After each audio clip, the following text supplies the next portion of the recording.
Bonjour à tous et bienvenue sur la chaîne Entre Brushing et Cuisine. Aujourd'hui je vous retrouve enfin pour notre troisième bûche de Noël. Et cette fois-ci elle est en forme de toit de maison. J'espère qu'elle va vous plaire, c'est l'une de mes préférées. Je vous mets bien sûr en barre d'infos toutes les quantités pour la réaliser. Si vous aimez ce type de vidéo, n'hésitez pas à vous abonner si vous avez aimé celle-ci et du coup même toute la série des vidéos de Noël. N'hésitez pas à me mettre des pouces vers le soleil et les étoiles pour m'encourager. Je vous laisse avec la recette et je vous dis à très vite pour de nouvelles vidéos. Salut! Oh et joyeux Noël! Et on commence de suite avec un insert au caramel. Pour cela, il me faut du beurre salé, de la gélatine, du sucre et de la crème liquide. J'ai appliqué une nouvelle technique, je fais fondre mon beurre avec mon sucre et je mélange au fur et à mesure pour obtenir cette texture et cette jolie couleur. Je rajoute ensuite d'un coup ma crème liquide froide et je mélange jusqu'à ce que tout soit bien mélangé tranquillement, voilà. Je rajoute ensuite ma gélatine que j'ai fait d'abord ramollir dans un verre d'eau froide et je mélange de façon à ce qu'elle se dissolve bien dans mon caramel. Je vais réserver mon caramel de côté et le laisser refroidir, donc je le mets dans un plat et pour le coup aujourd'hui je le mets sur mon balcon puisqu'il fait froid. Pendant que mon caramel se prépare, je vais faire ma mousse. On va faire maintenant une crème anglaise, pour cela il me faut de la vanille, des jaunes d'œufs, du sucre et du lait. Je fais infuser ma vanille dans mon lait à feu moyen. Pendant ce temps-là, je vais mélanger mes jaunes d'œufs avec mon sucre pour obtenir un mélange mousseux et blanchi. Au bout de 5 minutes, je retire mon lait du feu et je vais gratter mes gousses de vanille pour garder les petites graines. Je vais maintenant mélanger mon lait chaud avec ma préparation œuf sucre. Puis je vais remettre cette préparation sur le feu et continuer de mélanger avec une spatule pendant 5 minutes à feu doux. Votre crème anglaise est prête lorsque, quand vous passez votre doigt, la marque reste bien nette. J'arrête la cuisson de ma crème anglaise en mettant mon saladier dans un plus gros saladier avec de l'eau froide et je la laisse un peu reposer. On s'attaque maintenant à la mousse. Il me faut de la crème de marron, notre crème anglaise, de la gélatine et de la crème entière. Je vais mettre ma gélatine ramollie dans ma crème anglaise qui est encore chaude et la faire se dissoudre en mélangeant avec un fouet. Je rajoute aussi ma crème de marron et je vais mélanger toute ma préparation. Normalement, elle est légèrement tiédie à ce niveau-là. Pendant ce temps-là, je mets à battre ma crème liquide pour obtenir une crème fouettée bien ferme. Et lorsque c'est fait, je vais prendre un petit peu de cette crème et la mélanger à ma préparation d'avant pour détendre un petit peu ma crème. Puis je vais rajouter cette crème dans ma crème fouettée et l'incorporer tranquillement et doucement avec une maryse pour obtenir un mélange très mousseux.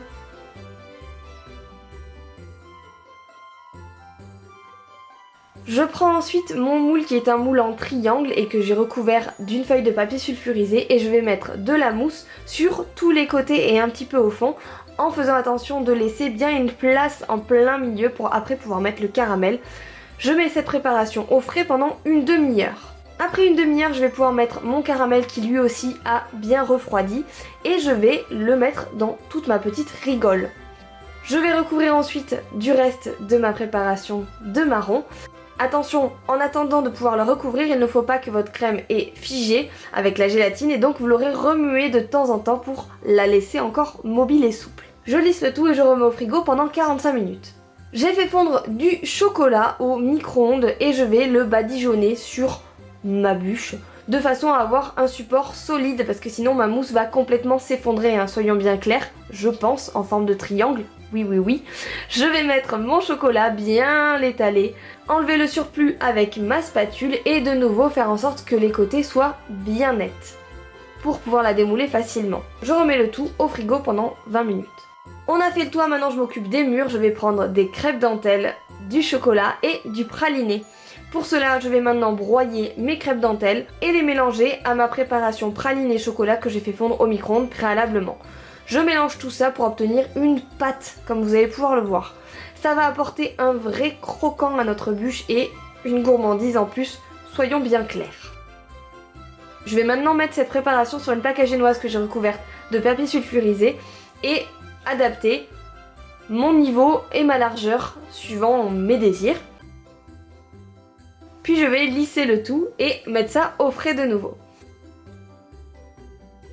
On passe maintenant aux éléments de déco Et pour cela je vais faire des sapins, il me faut des cônes de glace et du chocolat et de la noix de coco. Je vais prendre mes cônes que j'ai coupés de 3 hauteurs différentes avec un ciseau délicatement et je vais les badigeonner avec du chocolat que j'ai fait fondre au micro-ondes et un petit pinceau. Je vais ensuite saupoudrer le tout de noix de coco pour donner un petit effet un peu relief, un peu enneigé. Maintenant je vais préparer mes décors en chocolat. Je vais mettre sur une feuille de papier guitare de nouveau du chocolat que j'ai fait fondre au micro-ondes et l'étaler pour avoir une plaque assez fine.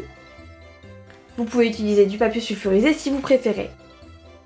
Sur une grosse assiette, j'ai mis du papier film et je vais maintenant mettre tout le reste de mon chocolat et l'étaler et essayer de le lisser un maximum pour faire le support de ma bûche.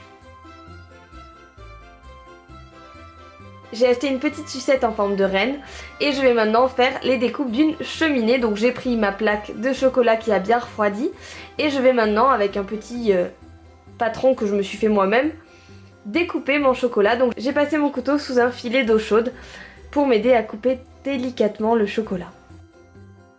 Je vais ainsi découper 4 rectangles dans mon chocolat. Une fois que c'est fait, je vais pouvoir former ma cheminée. Pour cela, il va falloir que j'assemble mes triangles. J'ai fait chauffer à part une assiette tout simplement et tout bêtement vide au micro-ondes. Elle a bien chauffé toute seule et je vais pouvoir maintenant passer le côté de mes rectangles sur cette assiette. Ils vont légèrement fondre et ça me permettra de les coller entre eux. Si vous avez une bombe d'air froid, c'est encore mieux pour que ça fige encore plus vite. Il va falloir maintenant que je fasse le haut de ma cheminée. Donc j'ai refait un petit patron avec du papier et je vérifie qu'il s'adapte. Vous voyez, je vous montre ici la technique de l'assiette. J'ai fait fondre un petit peu un des côtés et je vais coller le dessus de ma cheminée. En chocolat bien sûr. On passe maintenant au dressage, donc j'ai mis ma feuillantine sur ma plaque de bûche, tout simplement, elle n'est même pas collée, elle est juste posée. Je retourne ma bûche, donc elle bouge un petit peu, la mousse n'est pas stable, c'est normal, vous inquiétez pas. Et je vais maintenant pouvoir enlever délicatement mon papier sulfurisé. Vous voyez, ça s'en va très facilement. Pour la déco, je vais saupoudrer avec un chinois du sucre glace sur ma plaque de chocolat. Bien sûr, j'ai enlevé le papier film qu'il y avait en dessous. N'essayez pas de saupoudrer votre bûche avec ce sucre glace, ça ne marchera pas, le sucre fond. Et justement pour faire un effet neige sur le toit de ma maison, je vais utiliser de nouveau un spray velours que vous m'avez vu utiliser dans ma dernière vidéo. Je vous mets la recette dans la petite fiche. Je vais bien tout saupoudrer de façon à faire un effet vraiment recouvert de neige, je trouve ça tellement joli.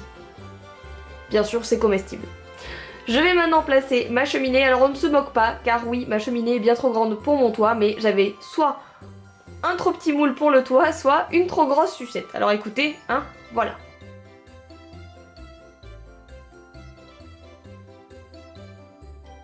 Et voilà maintenant le résultat, j'ai fait des petits pas de serre avec du chocolat en poudre et j'ai placé mes jolis sapins. J'espère que cette recette vous plaît, en tout cas de mon côté c'est celle qu'on va manger à Noël. Je vous souhaite à tous de passer de très belles fêtes et je vous retrouve la semaine prochaine.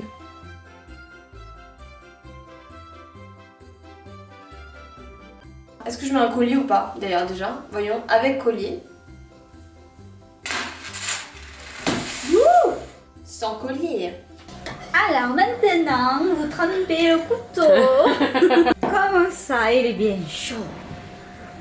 Alors, Elle est pas à l'échelle ta cheminée. Non. Je te rappelle, c'est comme Elle les est bonhommes avec, clairement pas à avec l'échelle. Jessie. On ne se moque pas de ma cheminée.